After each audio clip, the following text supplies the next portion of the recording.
Hello, welcome to the European Open briefing for Wednesday, May the 24th. I'm Rafi Boyajan, currency analyst at xm.com, and we're going to be looking at what's happening in the currency markets today. So we did have some risk-off sentiment at the start of Asian trading this morning, following ratings downgrade by Moody's to China's credit ratings, and this did have a bit of an impact on the Australian dollar. We also had weaker than expected construction data out of Australia, but the dollar, the US dollar is seeing a bit of a rebound. It actually started late yesterday, and this is because we're seeing investors shift their attention to the US budget and the FOMC minutes that are due later today. And the dollar's rebound is weighing on the euro and the pound, which are off their recent highs. And there's also some focus still on oil, given that we're getting nearer to the OPEC meeting. That's tomorrow, in fact, and we're seeing oil prices extend their recent gains. But let's start with the dollar. In the chart, we can see the dollar-yen pair and the dollar index.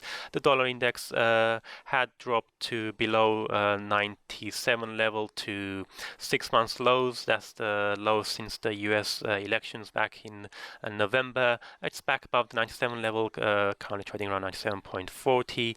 And against the dollar yen, we did see the dollar briefly touch 112 level for the first time in a week. It's currently trading around 111.80.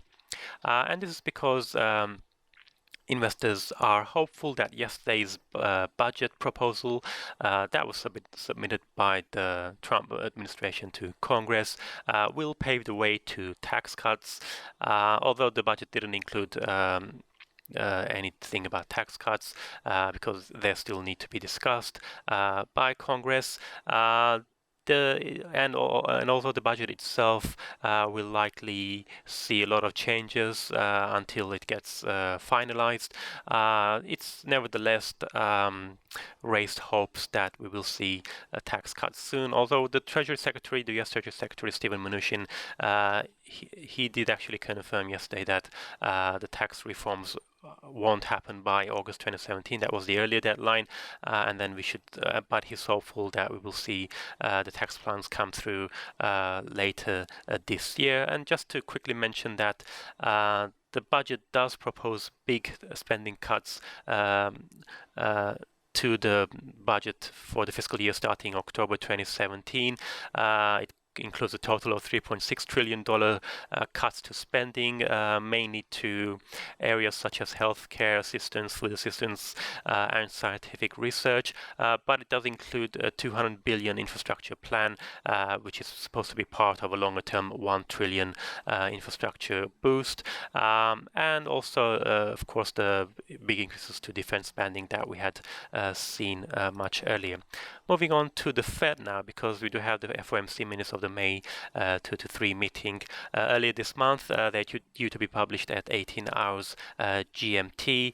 And despite the recent weak data, we are still seeing investors pricing in an 83% chance of a rate hike in June. Yesterday we had another set of mixed data. We saw the flash market services PMI beat expectations in May, but there was a surprisingly big drop in housing starts. But given the fact that the job market is continuing to tighten, a June rate hike is looking very likely. We had Philadelphia Fed President Patrick Harker speaking yesterday. He said he still expects 3 rate hikes in 2017, and he also said a June hike is a distinct possibility. But the Minneapolis Fed President Neil Kashkari, who's known to be very dovish, and he was the sole dissenter at the March meeting, he remained cautious, saying that he's concerned about the recent drop in core inflation. Let's have a look at the Australian dollar now, because the Aussie was hit by a couple of factors. We had weak construction data out of Australia. We saw construction work for the first quarter drop by 0.7%, and this compares with expectations of a drop of just 0.2%, although we did see an upward revision to the prior quarter. But given that construction is a big part of Australian GDP, it could weigh on first quarter GDP numbers that haven't been released yet. We also had a ratings downgrade by Moody's for China. They downgraded China's sovereign debt ratings by 1 notch. That was the first downgrade in 30 years by Moody's, and this is on the back of rising concerns that debt levels in China are rising too fast and too high, and this could potentially lead to the Chinese government having to bail out local government authorities as well as state-owned enterprises and perhaps even some private sector companies as well. So we saw the Aussie slip against the US dollar yesterday. It had climbed to a 3-week high of 0.7517. We can see that downward trend dropping below the 0.7440 level, although it's firmed a little bit at the start of European trading, currently at 0.7460. A quick look at the euro and the pound, because we're seeing the stronger dollar push both currencies lower. The euro is off its 6-month highs yesterday when it rose to $1.1267. We've got a ECB President Mario Draghi speaking later today in Spain. He may comment on monetary policy, and the reason why this may prove important is because we're seeing growing expectations that in June the ECB will signal a possible tapering or possible toning down of its easing bias, and that would potentially be positive for the euro. And as far as the pound is concerned, of course, we had that tragic news late on Monday that we had a suicide bomber in Manchester killing 22 people. So that's why the pound is still subdued this morning.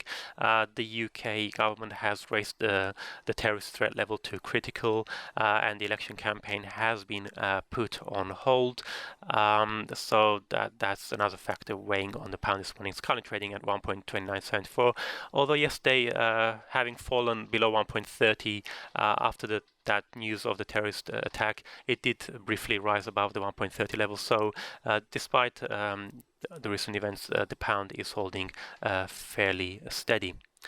And let's mention the oil now, because we do have that OPEC meeting tomorrow where we're seeing growing signs that OPEC will agree to extend the current output deal by a further 9 months till the end of March 2018. Saudi Arabia's energy minister said that he doesn't expect any objections from any of the other OPEC members after winning the support of Iraq, and it is looking like non-OPEC countries will also agree to the extension. We're seeing US crude climb back towards 5-week highs this morning, getting near to the $52 a barrel level. We did see a bit of a dip yesterday after the US. It was revealed that the US budget is going to propose halving the US's energy reserves, which would mean selling its energy reserves, which could potentially weigh on the oil market. It's going to be a quiet day later today in terms of economic data. In the US, we're only going to see existing home sales, and there's no data out of Europe, no major data in the European session. But we are going to have a Bank of Canada rate decision later today. That's due at 14 hours GMT, and that speech by Mario Draghi at 12:45 GMT, and of course the FOMC minutes at 18 hours GMT. That's it from me. Thank you very much for watching, and have a great day.